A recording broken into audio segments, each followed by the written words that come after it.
Hello and welcome back to Dark Serenity for those of you who've been here before. And for those of you that haven't, hello and welcome. Uh, on my channel, I've done a lot of crochet content and I am working on a lot of 3D printing content and 3D printing content that connects with yarn content, which is what today's video is going to be about for those of you who are interested in what that is. We are going to be covering some 3D printed crochet items, very specifically a bit of a yarn review on the Yarn-O-Matic little yarn winder, how it compares to my standard yarn winder, as well as the little cheap one that I am borrowing from my sibling that I originally bought for them like 10 years ago. How they hold up, quality, print related, whatever. Uh, so let's go ahead and get into that, and yeah. Okay, so the first and major thing we're going to be reviewing in today's episode is the Yarn-O-Matic by Ashwood. I found it on Maker World. The ones that it pulled up originally had different color print on them. Like they made one part one color and the gears and all that a different color. I don't have a multicolor printer and I didn't feel like trying to print multiple build plates, so I printed it all on one several times. Initially, I thought this particular print was going to be an absolute bust after the first several dozen failures, most of which I have the parts of. So I did eventually get it to work. However, the initial prints I did in PETG in filament by Cookie CAD called Witchcraft. It comes across very, very blue on the screen. However, it is a beautiful, sparkly purple. So I printed, and they're actually on one of the functioning ones because the gears themselves were not the problem. When it wouldn't work the first time I printed it, I thought maybe those would be the problem and looked through the profile on Ashwood to see what other options there were. There was one where the spool, or not spool, little handle piece is a hexagon pressure fit into there. And I can't get it back out, so that obviously is very pressure fit into there, printed sideways so that way it would be more durable or not have a separation issue with the layer lines or something. I didn't have that issue with the first attempt, but I thought maybe the gears were part of the problem. So I reprinted it. When this one got stuck on and I couldn't get it to quite work right, I went to reprint the old one because at the time I couldn't get the screw out. And I thought I'd printed the correct one and reprinted the same one that you do the pressure fit with. And I ended up with extra gears, which isn't a big deal. I can probably reuse these for something else or maybe reprint again now that I have figured out what was causing the problem. The initial stuff said that it could use a grease or a lubricant of some kind to help smooth it out. That did not solve the problem. So I did have to rewash some of these afterwards. One of the things I did when I pulled out my regular PLA, because I figured some of the profiles in here said that they printed it in just PLA. And so I was like, okay, well, let's try that then. My first attempt has these horrible lines in it and did not print very well on this gear. It could be the filament, it could be the settings. I don't know if the machine got bumped or something, but this piece is the only piece that came out ugly. for lack of a better word there. I didn't reprint everything in the silver. I was just reprinting the pieces as I needed them to see if I couldn't get it to work. So the spool top piece worked fine. This part here is a little bit more rough than I would like, but I'm figuring I could use sandpaper on that to smooth it down. I don't know if the clip made it into my other video. I think it did. But at the time when I first gave up on this, I was thinking the best use I was going to get out of this one and the purple one was quite literally just to hold pre-cake spools from one of my other yarn winders, which I was very sad about. I haven't done anything with the silver one. I have the purple one where almost every piece that I initially printed is on here except for all of the screws. All of the many broken screws. I reprinted all the bolts in the silver PLA, and I finally got some traction on movement, but again, the bolts just kept breaking. And so I got really frustrated after reprinting the bolts several times. I even went so far as to make the wall thickness layers or whatever 5 layers deep, and did I think 20% infill on cubic, I think is what one I chose. And they kept snapping off the threads. And so I was so frustrated after all of them kept snapping. They would go in sort of into place, but then they would just snap. And I was tired, I was frustrated, and I said, okay, this isn't going to work. I'm going to have to find another project. But I'm stubborn.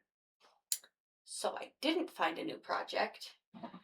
I decided I didn't want to waste that much material, and that since some of the parts printed in PLA were working, where other parts were not working quite right together, that I would just scale it down to this size. For the example, this is the standard size of the spool.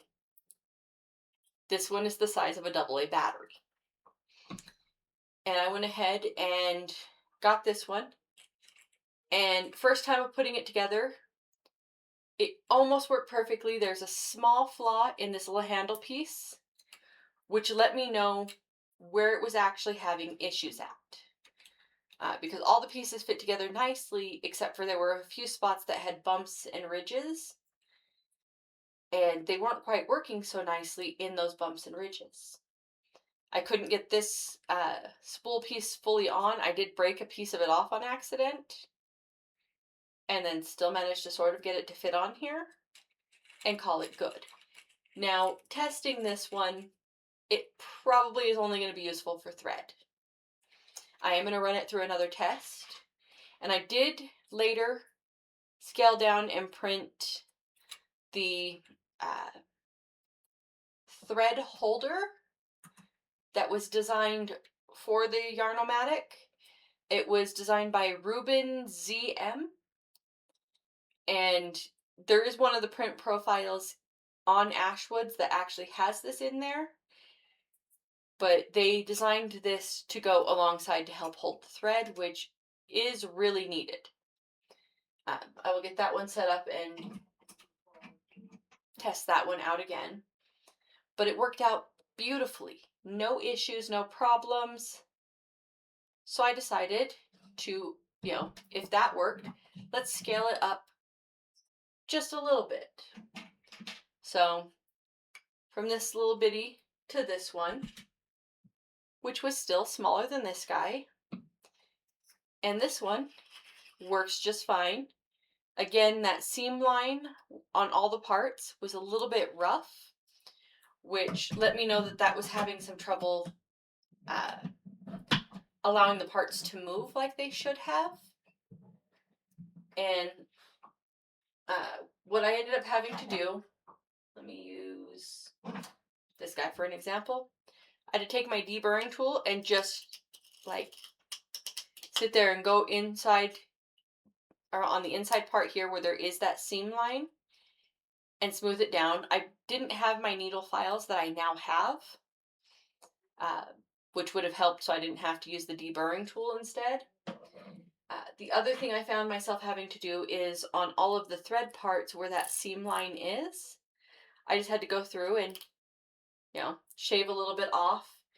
And again, once I got my needle filers, just go in and file those down instead where it's supposed to be smooth and rotating. Once I did that on those parts, they rotate very smoothly. There's almost no issue. A couple of the parts are a little harder to feel. I did note that some of the screw heads were a lot harder to twist on some of the ones I made smaller. And that was sort of an issue with the other Yarn-O-Matic pieces, which I found from Cafel, Cafel. I'll try to post it here if I remember to in editing. But they created the assembly key where I have an extra large bolt from the base, but this one fits perfectly here. The top screw with the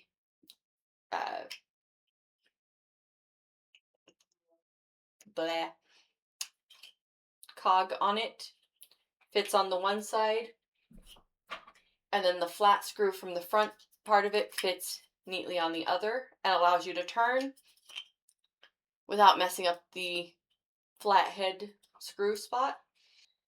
So I reprinted it again, scaled up again just a little bit further. This time I included, from one of the print profiles, the larger spool, because it did kept coming off on the smaller one. And then I did also find from TheFamilyRainsford an extension to the Yarn-O-Matic, which just fits in here and holds fairly nicely. Like if you don't twist it too hard, it does kind of hold in place. On the other one that I printed, it holds in place a lot better. This white one's a little loose, but it's not bad. However, with the extended spool, I don't think that this is necessary at all for the yarn I'm going to be using on it. So again, this one I printed out the attachments, everything all at once, all in this white PLA, and it rotates very smoothly. Once I figured out, again, to file those down, it was working smooth. There was a few print issues, like on the edge of the clamp that brackets it to the table, where it didn't print super smooth. And again, that could be anything from my table being a little bit loose and wobbly. It could be I bumped the table when playing with my dog. I don't know, but it's minimal, very minimal on this one. And in a part in section that's not a problem. So, as I said, I did reprint certain pieces, such as the extension tube, a couple of the bolts, and the thread holder in that standard base size. And it's holding up very well. So I figured what we'll go ahead and do is, I'm going to probably have to move you around a little bit because this guy only fits in one spot over here, whereas the rest can fit around my desk where I actually work. And I figured for a good test that I'm going to take from my little yarn scrap bin, and I have a ball of green. This is my amigurumi yarn right back here from Big Twist. It is a super fine little itty bitty guy. So I figure I'm going to test winding it, starting with the larger, which is my professional, I say professional, but store-bought yarn winder, which I already know what it's going to end up doing. This is going to be way thick, fall apart because there's just too much of this and not enough space. But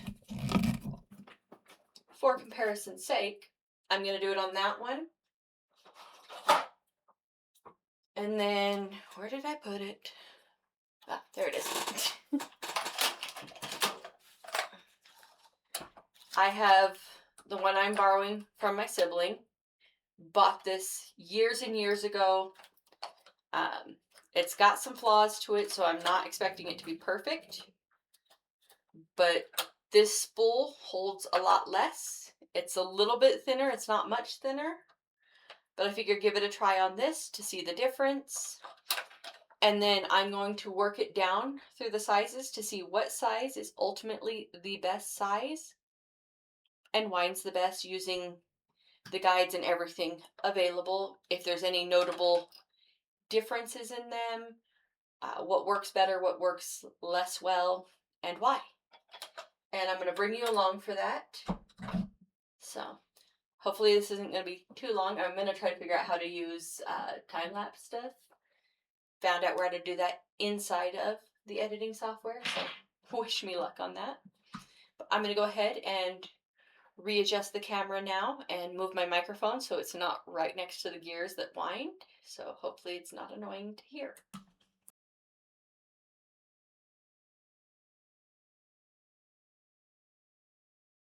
It's really neatly wound there up until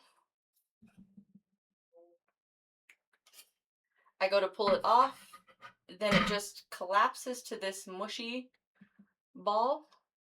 There's no tension on it. There's no, like, it's just gonna fall apart and get tangled if I throw it back in that basket. I already know that because I have tried it on this and that is what happened.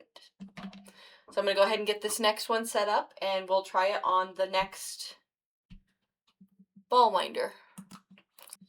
Okay, so this is not going to be the most perfect test. I could only get it to attach here. I did have to move the other one temporarily while we test this. I'm not expecting great results, but this one's also been well loved over the last 10 or so years.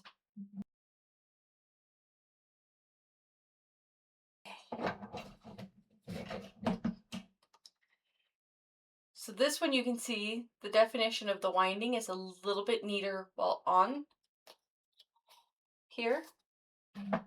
But again, the moment I pull it off, it kind of flattens. It's still just a little bit too large.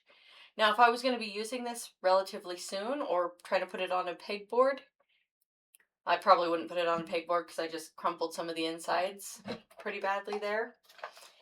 It's not great. It's workable, but it's not where I would have wanted it to be. So I'm going to go ahead and rehook up the full-sized Yarn-O-Matic. Okay, that took almost no time to reconnect. So there are two things that I would personally change about the thread holder here. The first being that I would love it to have a little piece over the top or something that you could wind it through so the thread doesn't just pop out. Let's see if I can pull this guy here. They're just open prongs there, so you have to hold the yarn down at an angle, or you might as well not have the yarn guide. This one up here sits slightly taller than the point of here. This yarn ball winder sits almost parallel to this one to some degree. When you look at it from the right angle, it's in line with this guy here. This one, no matter how you turn it, is not gonna be in line really with this. It sits a little bit lower, which I think is what I have the biggest issue with. If I could extend this, I would. I don't know how to do that yet. The other things I would like is options to have one that you could put lengthwise here or out to the other side. As it is, they all go to the left-hand side, which is not always ideal for my setup. We'll go ahead and snap those in, so that holds pretty tightly there. And again, if I hold this down here, it holds much better.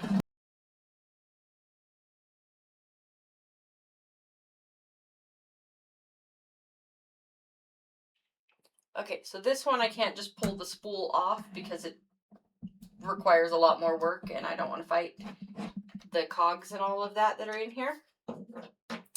However, if I bring this up here, you can see that that is really neatly wound. And yep. So aside from the thread sticking really well in here, it came out really nice for a cake for the most part. It's a little bit elongated. That could be the material here. It's not got the smoothest finish there.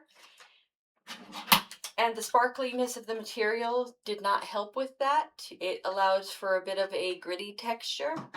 So that wasn't fun. I'm going to go ahead and put the solid PLA one over here now. That's the next size down. And let's go ahead and continue testing. Okay, so this one is again set up. This one does again have that longer spool.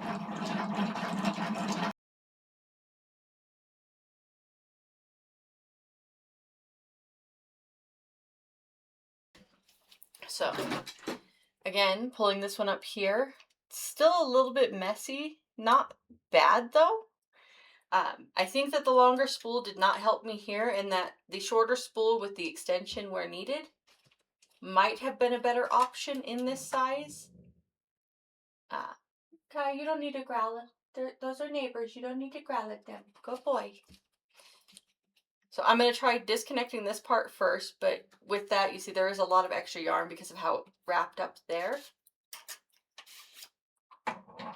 And it's better. It's still got a little bit of a yarn barf situation going on there. I don't love that. That is going to be, if I wasn't rewinding this already, I'd be a little annoyed by that. But that's okay. Okay, let's get this last one. Well, not the last one, but the last one over this section.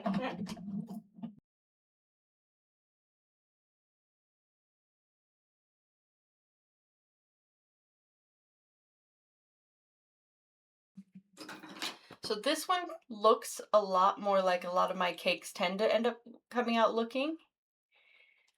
Well, at least on here. I do still have that slightly long section. However, this one's got a little bit more density to it and doesn't fall apart immediately. If I had like a little tiny miniature peg wall, I could easily put one of these up there. It's not the worst size. That's probably the best size so far for this. We have one less left to try. Let me get the camera rearranged and we'll test that one. Okay, sorry about any wiggliness over here, but it's very precariously placed. So as you can see, I'm having to hold the yarn very carefully, especially as I go down the sizes, despite these being scaled together from the original. It has that small little flaw of where it starts, so.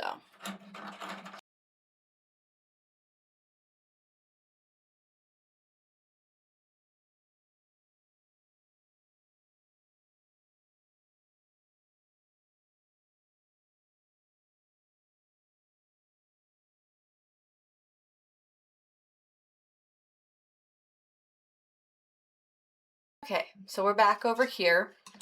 I haven't even pulled this one off because I already know I'm going to hate it.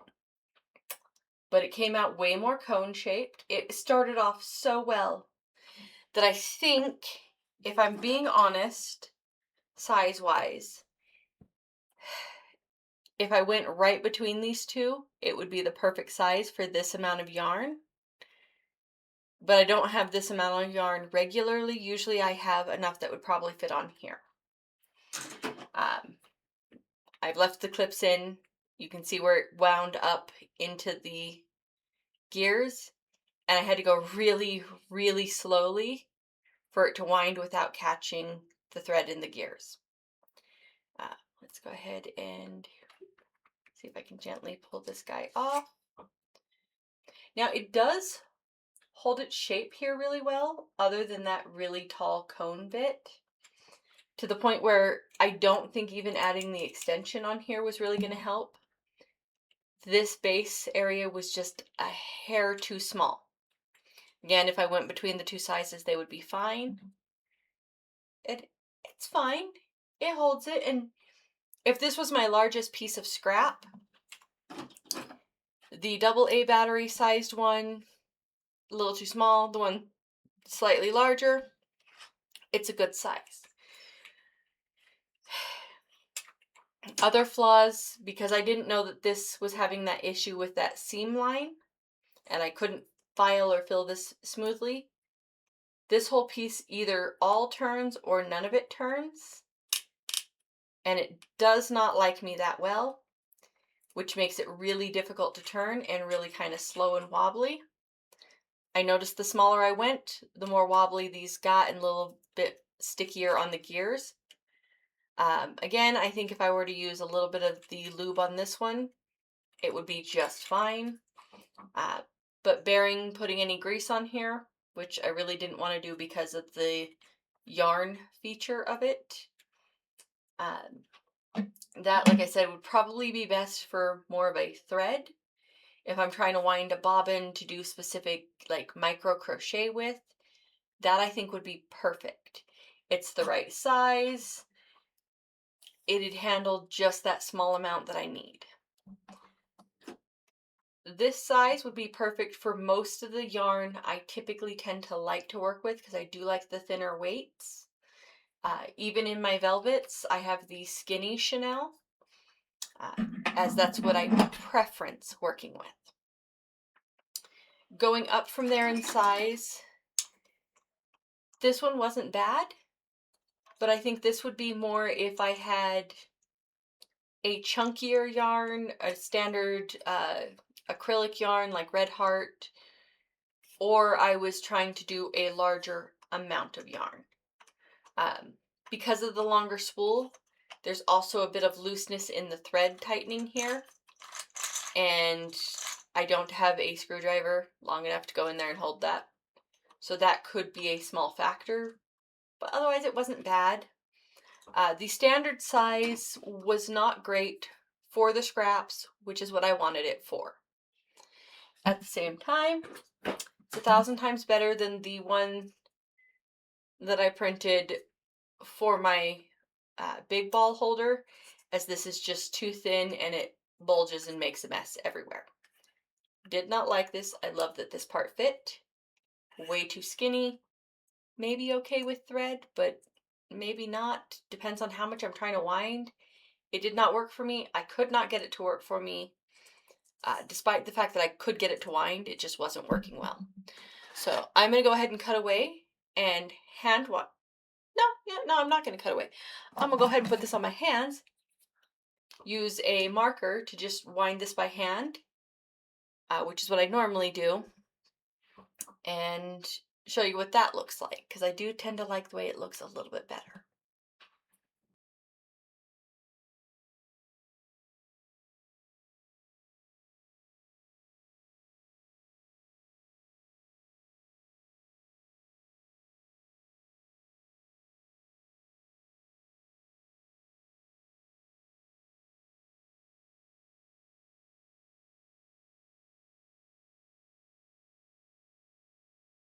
Okay, so it's a little bit shorter than the others, thus making it wider in some areas, but the hole does not instantly collapse. I got a little bit of springiness there.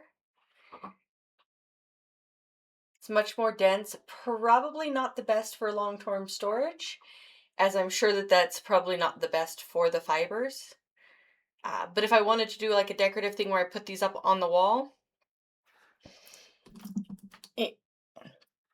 in like a pegboard like you see a lot of times in people's videos, I do think that that would be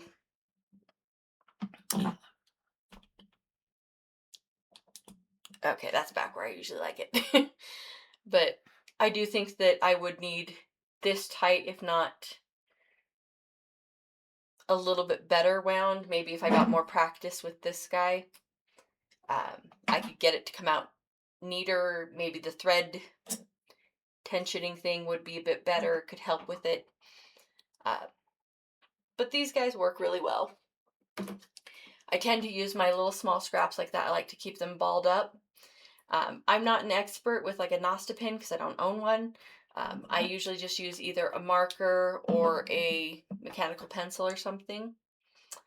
That yarn I know would have wound a little bit better had I used a mechanical pencil, because that center spot would have been tighter and it would have still been about as tall as it was. It just would have not had as many snags that I had to go back and fix up just slightly. That's pretty much all I've been doing 3D printing wise this week. I haven't done a whole lot. I had to wait for more filament, which just arrived yesterday. I held off printing anything because I wanted to be able to make the video and hopefully get it out tomorrow on time. Still got to edit after this. uh, so I'm going to go ahead and say goodbye here. Thank you guys for those of you who have watched all the way through here. It really does make me happy to know that you guys stayed this long, and helps the algorithm. So in case, somebody else decides they like my video, they can maybe see it a little bit more. If you feel like it, go ahead and like and subscribe if you haven't, so you don't miss any content if you do like the content I'm putting out. Let me know what 3D prints you'd like to see me maybe work on, whether they are yarn or fiber related. Crafting wise, I know I am about to start a major fix my craft room organization with 3D printing. That's what this filament is for. Yay! So look forward to seeing that, and thank you guys. You have a wonderful day, evening, night, whatever time it is when you're watching this.